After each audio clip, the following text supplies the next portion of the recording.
Bienvenidos y bienvenidas a Pharma Room, Conversaciones Inexploradas, el espacio que conecta la ciencia, la salud y nuestra vida cotidiana, donde cada episodio abordamos distintas perspectivas y reflexiones que nos permiten aprender, cuestionar y compartir nuestro compromiso en la salud pública y la educación.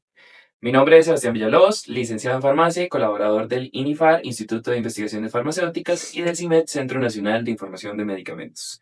Esperamos que este espacio sea de aprendizaje y los invitamos a participar en los comentarios.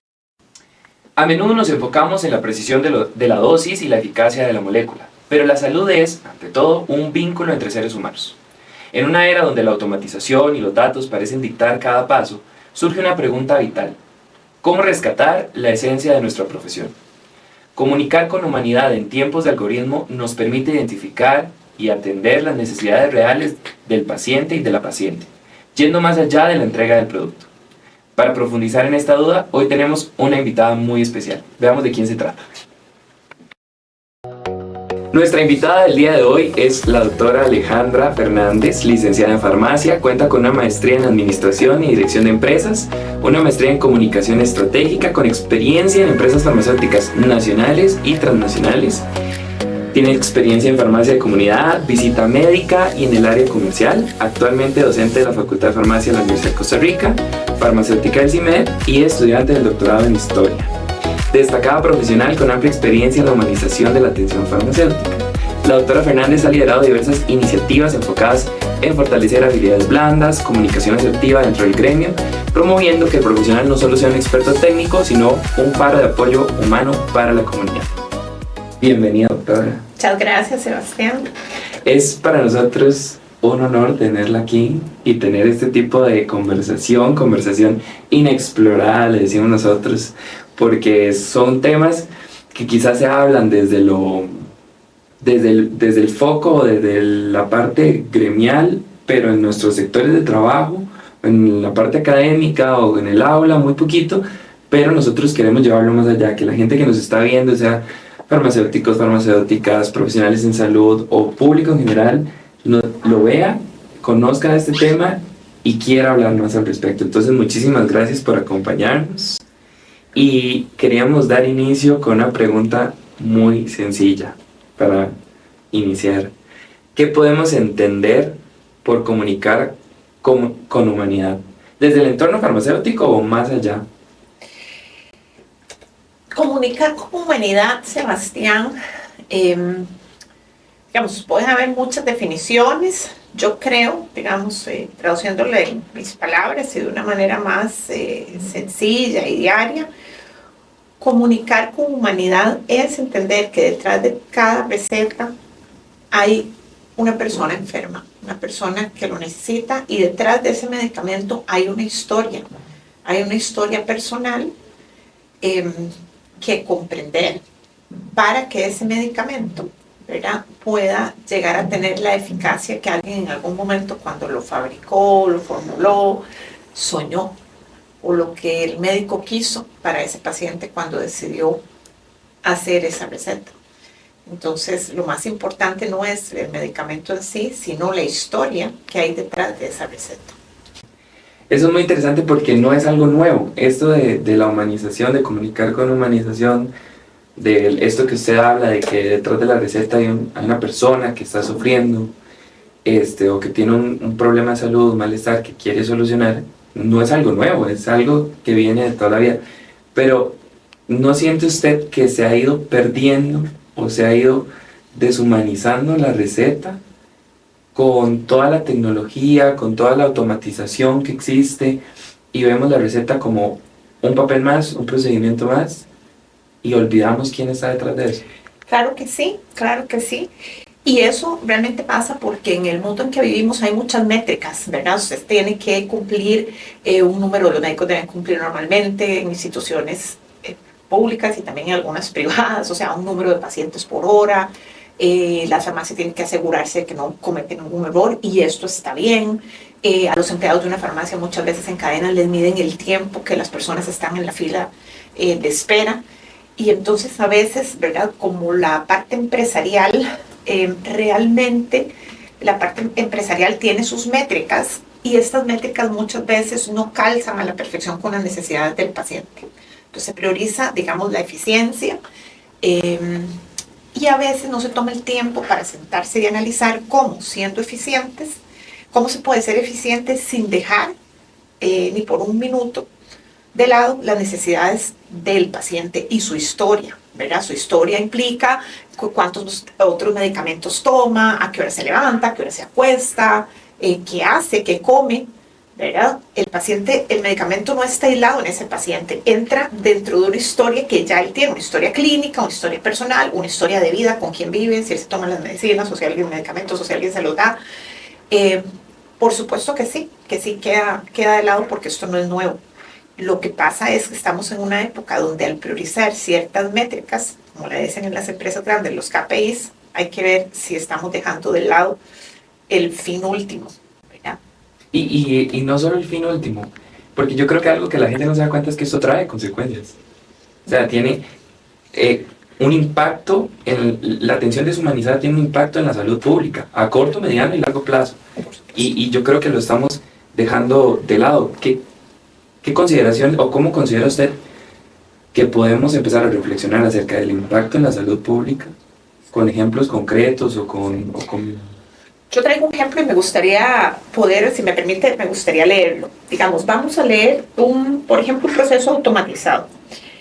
Un paciente crónico intenta renovar su medicación. Digamos, llega por una receta que ya retiró, no es la primera vez que el paciente la recoge o le ofrecen llevársela a su casa. Y le sale en el WhatsApp un chat automatizado que dice: su solicitud ha sido procesada. Recoja su medicación o se la llevamos, o recoja o se la llevamos en 24 horas. Para más información, lea el prospecto. Eso sería como un chat normal de esos que llegan, ¿verdad? Automáticos. Es eficiente, ¿verdad? Es eficiente, le contestó rápido, ya se sabe, o le llega en 24 horas o el paciente tiene que pasar por el medicamento en 24 horas. Que es eficiente, pero es mecánico. El paciente se siente como un número de pedido y cualquier duda sobre sus efectos secundarios o miedo al tratamiento o angustia o idea quedó sin contestar. Normalmente dice no responda a esto porque es automático, ¿verdad? ¿Cómo sería comunicar con humanidad en este súper sencillo ejemplo, ¿verdad? Que es retirar un medicamento que no es de primera vez.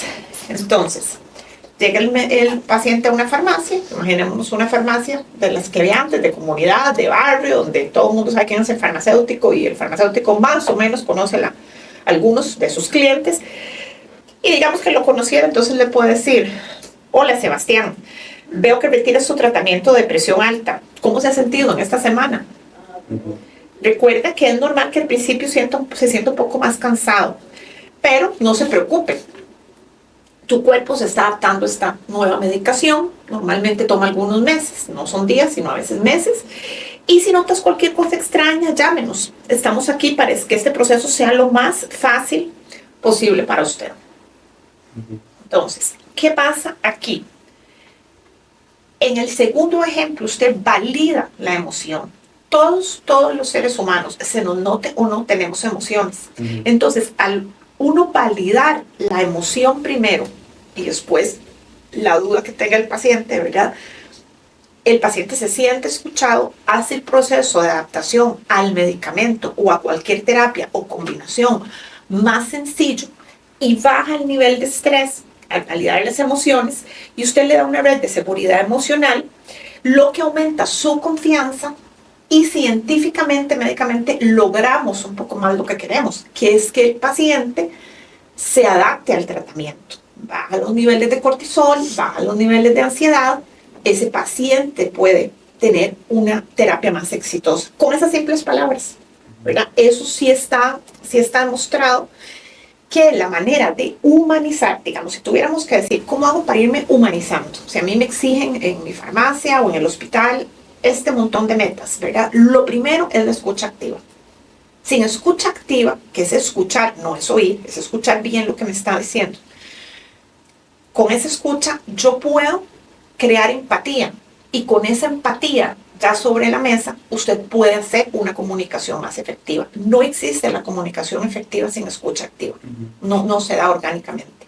Y es muy curioso porque ahora usted habla, del paciente que usa el chatbot y todo eso, y se está viendo que los mismos pacientes, o es lo que uno escucha en la calle, los mismos pacientes ya hacen uso, por ejemplo, de la inteligencia artificial o se les hace más fácil este tipo de interacciones porque ha existido, o es lo que yo considero, ha existido una barrera en la comunicación que se ha ido estableciendo. O sea, desde nuestro lado profesional, tal vez hemos dejado de lado también educar al paciente y hacerle ver la importancia de que este proceso sea humano, sea humanizado. Me explico, que el paciente llegue a la farmacia, comunique sus dudas. Si el paciente en ese momento le está comunicando sus dudas más a un chatbot o a una inteligencia artificial y está dejando de lado esto, es por algo. Y nosotros como profesionales tenemos una tarea. Entonces aquí nacen las barreras de comunicación. Desde pequeño lo vemos. La comunicación es un emisor, un receptor, un canal y el mensaje. ¿Qué está pasando en ese canal? ¿Cuáles son esas barreras que están provocando no sé si es desinterés en el paciente y este desinterés también en el profesional?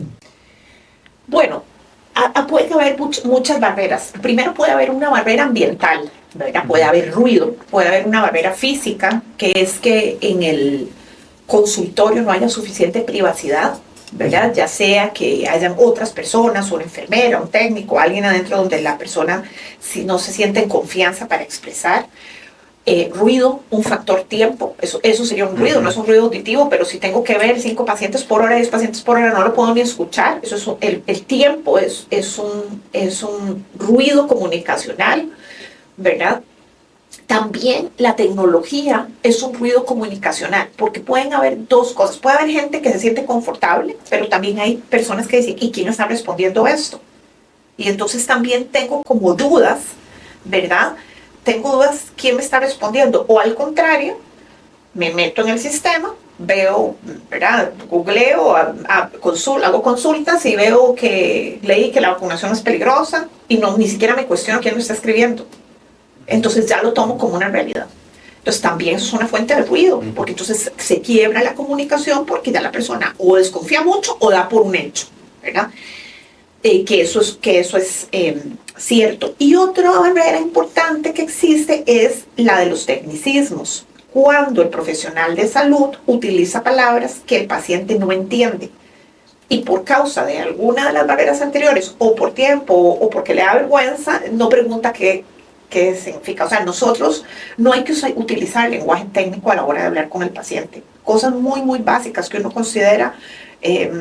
Por ejemplo, el otro día escuché un paciente que no entendió y se tomaba la medicina de noche y era en medicamento para diurno. La palabra diurno hay que decir en el día, ¿verdad? Que se le tiene que tomar en horario de día o en horario de noche. A veces, entonces no utilizar lenguaje técnico. Esas son barreras, digamos, que están bien escritas y hay mucha documentación al respecto. Pero ahora entonces nace esta barrera o no sé si es una barrera o una... Sí, es una barrera. La inteligencia artificial la podríamos considerar una barrera, una... A la hora de evaluar si el medicamento, si el tratamiento obtiene la adherencia que el médico quiera, puede ser de ayuda por un lado, pero puede ser una barrera en dos vías, como acabo de comentar. Si el paciente siente desconfianza, ¿quién me está diciendo esto? O al revés, me creo todo lo que me dicen, no tome estas medicinas, mejor tome unos productos medicinales y ya me lo creo, como todo. Sí puede ser una barrera, una barrera a la comprensión y a la adherencia al tratamiento. Y entonces, digamos, a nosotros nos ven muchos estudiantes, nuestro público, los que más nos ven son estudiantes. Público meta. ¿Cómo hacemos para llegarle? Porque los estudiantes actuales, o los que están en formación actualmente, son personas muy ligadas a las herramientas tecnológicas, a la inteligencia artificial. No podemos decir que ya nacieron así, porque no, también tienen su etapa de aprendizaje, pero ¿cómo les hacemos este llamado, o a los mismos profesionales que ya están trabajando, de humanizar la atención farmacéutica o el trabajo, inclusive, no sé, de visitadores médicos o de la industria farmacéutica, frente a un avance tan drástico en la inteligencia artificial? Claro, Sebastián, los estudiantes hoy en día, claro que los estudiantes usan muchísimo la tecnología y por supuesto que son más tecnológicos de lo que han sido cualquiera de sus profesores. Entonces, el papel del futuro farmacéutico y del actual también es ser un mediador, ¿verdad?, de la complejidad tecnológica y de toda esa información que generan, ¿verdad?, la inteligencia artificial o todo lo que podemos encontrar en Internet, y bajarlo a un lenguaje y validar esa información. O sea, el farmacéutico debe primero humanizar, que como ya vimos anteriormente, es escuchar y validar y comprender las necesidades del paciente y ser un mediador entre toda esta cantidad de información que existe y las necesidades del paciente. Además, tiene que gestionar las expectativas, ¿verdad? Siempre hay ante los tratamientos muchas dudas, preguntas, miedos, cuánto tiempo, no solo de los efectos adversos, sino en cuánto tiempo yo voy a poder ver los efectos deseados, ¿verdad? Entonces, el farmacéutico tiene que ser un mediador de las expectativas de este paciente, ¿verdad? Tiene también que resguardar y asegurar y dar tranquilidad, que se guardan todos los datos, ¿verdad? Del paciente con protección, digamos, la seguridad de los datos personales también. Y tiene que utilizar todo lo que se llaman habilidades blandas, ¿verdad? En pro de la adherencia al tratamiento. Pero también el farmacéutico no solo es un profesional orientado al paciente, también es un profesional orientado a los médicos, a los colegas, ¿verdad? De manera que el farmacéutico puede ser un vínculo también entre el paciente y su médico, cuando el farmacéutico detecta que tomaba más medicamentos de lo que le dijo el médico porque en el momento se le olvidó, de cuando vienen recetas, no solo rechazarla, ¿verdad? Porque venga a la dosis mal, sino decirle al médico, ¿verdad? Porque puede haber una razón para esto, o simplemente puede haber un error humano, puede filtrar y ayudar a que no existan errores de la medicación, ¿verdad? Siempre asegurando la seguridad del paciente, valga la redundancia, ¿verdad? Y priorizando, ¿verdad?, al paciente, pero siempre dando confianza, ¿verdad? Los sistemas, la tecnología, por supuesto que es importantísima, y el farmacéutico la puede utilizar para su beneficio, de manera que pueda automatizar un montón de procesos que le quitan tiempo, ¿verdad?, administrativos, y teniendo más tiempo para esta relación farmacéutico-paciente, ¿verdad? Y yo creo que, digamos, hablar de las consecuencias que esto puede traer para los pacientes, creo que las vamos conociendo y las podemos interiorizar, pero ¿qué consecuencias trae para la profesión farmacéutica deshumanizar la comunicación? Porque trae consecuencias o no. Nosotros como profesionales en salud, deshumanizar la profesión o no tener esto en cuenta, o inclusive que no se tengan desde las políticas públicas protocolos donde se evidencia la necesidad de humanizar la experiencia del paciente, de las actividades propias de indicación farmacéutica o de todo lo que conlleva la profesión, va a traer consecuencias para nuestra profesión. Por supuesto. Por supuesto, el farmacéutico tiene que ser un codiseñador de soluciones humanizadas, ¿verdad? Eso es una. Y recordemos que el farmacéutico históricamente ha sido el profesional de salud más accesible, porque es prácticamente el único profesional en salud con que el farmacéutico tiene acceso, con que el paciente, perdón, tiene acceso directo y que no le paga. Entonces, antes de pensar en gastar 80,000 colones, ir al médico, yo prefiero ir a la farmacia y consultar y hacerle la consulta y que el farmacéutico me diga, sí, vea, mejor vaya al médico, no, eso es una reacción normal de la medicación o esto sí es de cuidado. Entonces, históricamente el farmacéutico, antes del farmacéutico el boticario, ha sido el profesional de salud más accesible para la población. Entonces, deshumanizar esto, o sea, la farmacia es un centro de atención primaria, eso es una realidad. Es donde siempre va a ir la población, muy probablemente antes de ir al sistema de salud público o privado. Entonces, es importantísima la labor del farmacéutico porque puede orientar al paciente, realizar acciones y atender rápidamente las enfermedades o cuando detecte alguna situación que necesita ser abordada. También puede ayudar a tranquilizarlo, a pensar con mucho más claridad. Y por supuesto que tiene que ayudar a diseñar soluciones humanizadas. Creo que la inteligencia artificial sí ayuda muchísimo, pero la conversación que yo tengo con el paciente para ayudarle en su medicación, que si con alimentos, sin alimentos, a qué hora se toma el medicamento, qué combina con qué o qué mejor no combina, en la vida individual de ese paciente con su historia única, al deshumanizar esto, usted lo único que podemos obtener es menor adherencia. Claro. Menor adherencia a los tratamientos. Y eso va a traer consecuencias para el sistema de salud público, para la economía del paciente. Claro, y en un mundo tan orientado solo a la productividad y a la productividad, a veces, ¿verdad? Sean cualquiera que sean los indicadores que se establecen y la parte económica, por supuesto que esto más bien acarrea gastos económicos en salud. No, y no solo eso, no sé si lo que voy a decir me lo estoy sacando ahí de una idea, tengo pensamientos y se me fugan. El profesional, nuestro trabajo como profesionales en salud y como ser este vigilante, este educador, este promotor y el primer aliado a los pacientes, porque somos de atención primaria, y pues puede llegar a desaparecer, puede ser prescindible, no. Puede llegar un momento en el que si se deshumaniza, alguien va a llegar y va a decir, no, ya no necesitamos un profesional, una máquina nos ayuda, responde todo lo que esta persona necesita y le entrega los medicamentos como una máquina expendedora. Que yo creo que eso ya se ha visto en algunos lados, pero no sé. Y nuestro trabajo ahí se pierde. Por supuesto que sí, por supuesto que hay un riesgo, sí, hay un riesgo de esto que usted está describiendo. Y hay un riesgo sobre todo para la salud. No solo es de que se vea menos necesario el farmacéutico, es que es un riesgo para la salud del paciente, porque el paciente, otra vez, aparte de su medicación y de ¿verdad? La parte científica, digamos, de su enfermedad y por qué se le está dando, las máquinas no tienen el detalle de la historia personal del paciente.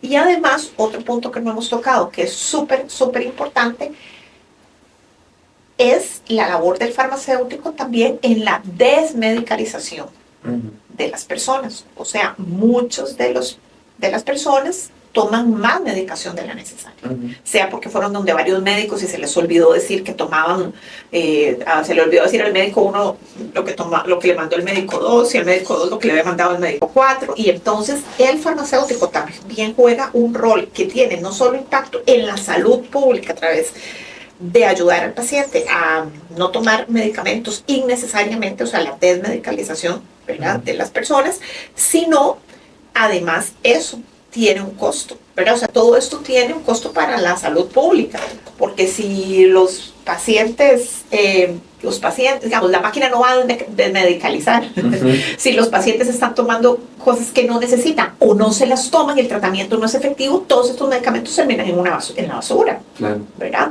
Entonces, por todo lado, la humanización ayuda a un mejor trato del paciente, pero también ayuda económicamente a la sociedad.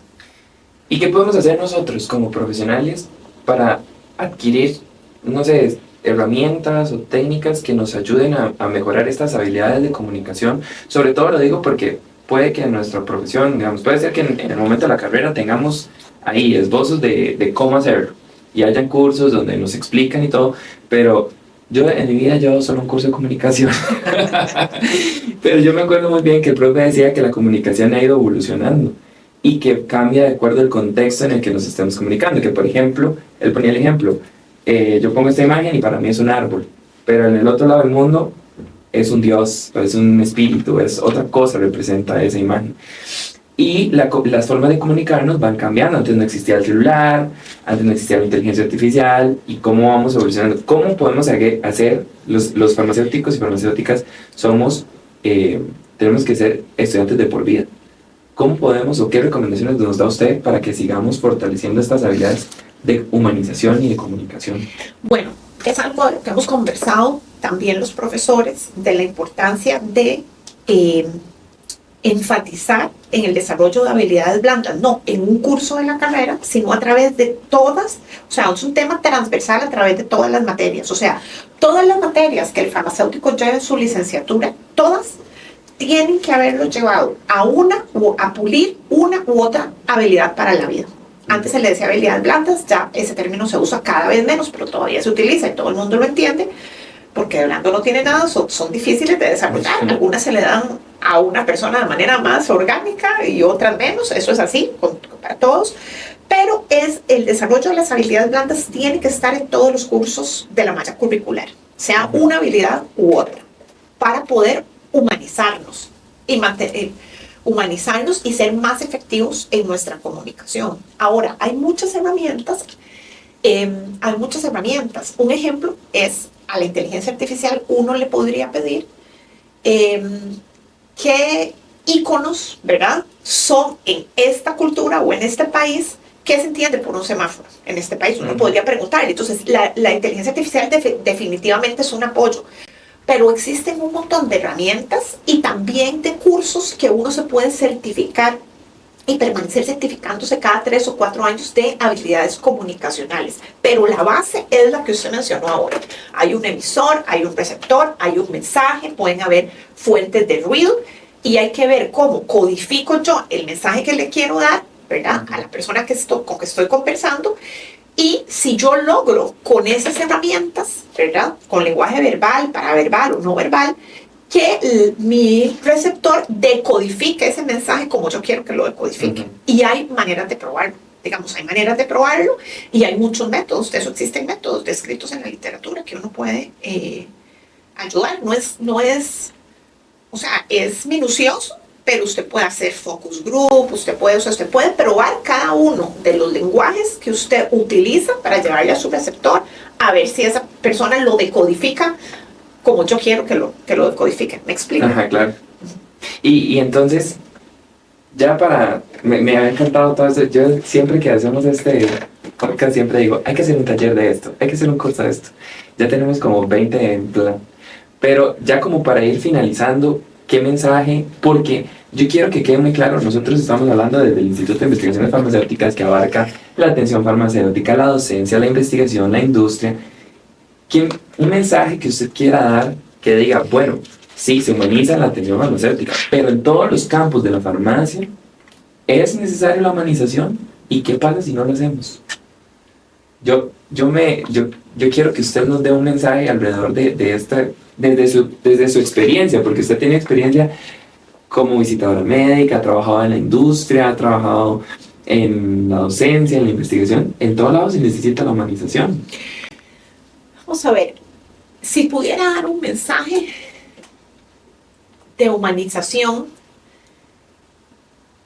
sería algo demasiado sencillo. Uno nunca se acuerda, digamos, en ningún trabajo, de la parte técnica tanto como uno se sintió en ese trabajo. O sea, si pasan los años, ustedes son muy jóvenes, usted es muy joven, Sebas, pero digamos, uno recuerda un trabajo y uno no dice, ay, yo vendí tanto en esta meta de ventas, o yo en esta formulación hice esto, o saqué tantas tareas al día. Usted recuerda la sensación de ese trabajo, cómo usted se sintió ahí.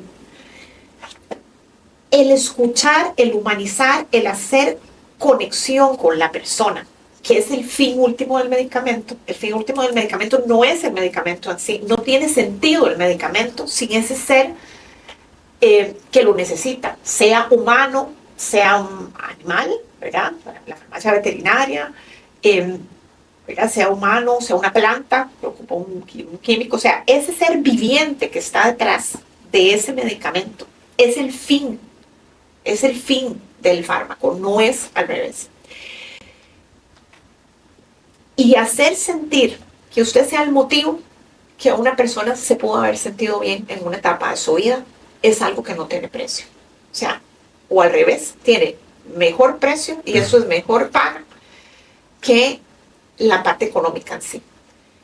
Si hay algo bonito, y creo que todavía, a pesar de la preocupación del INFAR por siempre que el farmacéutico sea un profesional humanizado,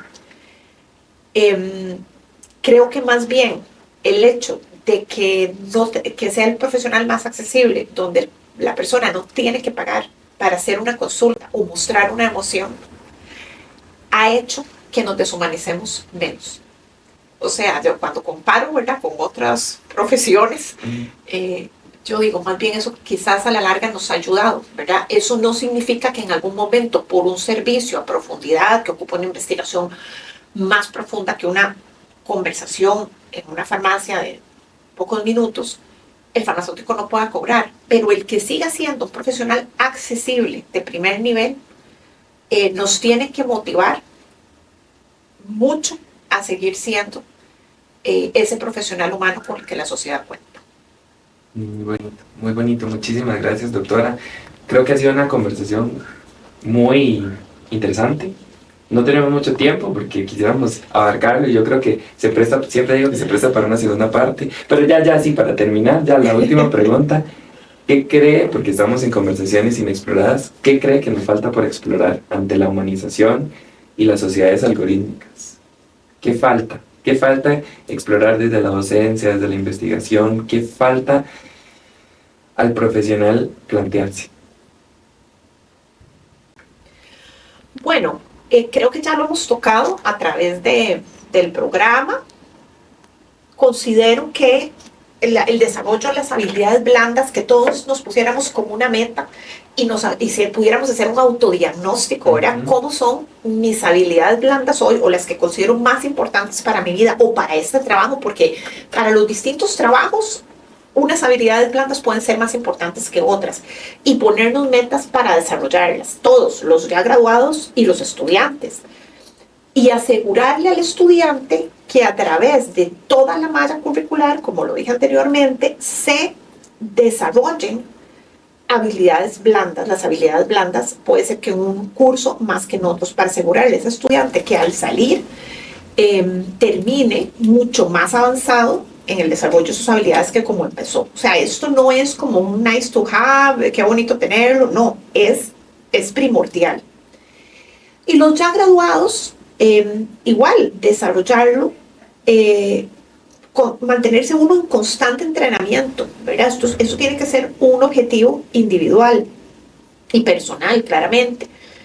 Y por otro lado también, Sebastián, es muy importante, todos pasamos un montón de horas en internet a la semana, evaluar ese tiempo que uno consume. ¿Está leyendo cosas que valen la pena, que tienen soporte? ¿O se está comiendo el cuento de cosas que no tienen ningún sustento científico? Para invertir el recurso más valioso que uno tiene, que es el tiempo, ¿verdad? Y que además es limitado. O sea, usted no le puede sacar más horas al día, ni más horas a la semana, ni más. No puede. Entonces, saber en la vida, el otro día leí que la vida no es corta, es que uno no aprovecha el tiempo que se le dio. Pero no es que es corta. Entonces tenemos que aprovechar el tiempo informándonos y desarrollándonos y invertir el tiempo en cosas que valen la pena. Y por supuesto que el desarrollo de las habilidades blandas es algo que vale mucho la pena para humanizarnos como profesionales. Perfecto. No, muchísimas gracias, doctora, por habernos acompañado, por compartir su experiencia. Ha sido un placer contar con su presencia en este episodio. Les esperamos en los próximos episodios de Pharma Room, conversaciones inexploradas, donde seguiremos explorando temas poco conocidos, pero de gran relevancia, que le brindarán nuevos conocimientos. Yo soy Sebastián Villalobos, me despido por hoy, no sin antes invitarlos a que nos sigan en todas nuestras redes sociales. Tenemos Instagram, TikTok, YouTube, como Inifar UCR, en Facebook como Inifar y por supuesto en Spotify como Pharma Room, conversaciones inexploradas. Nos vemos en el próximo episodio. Hasta pronto.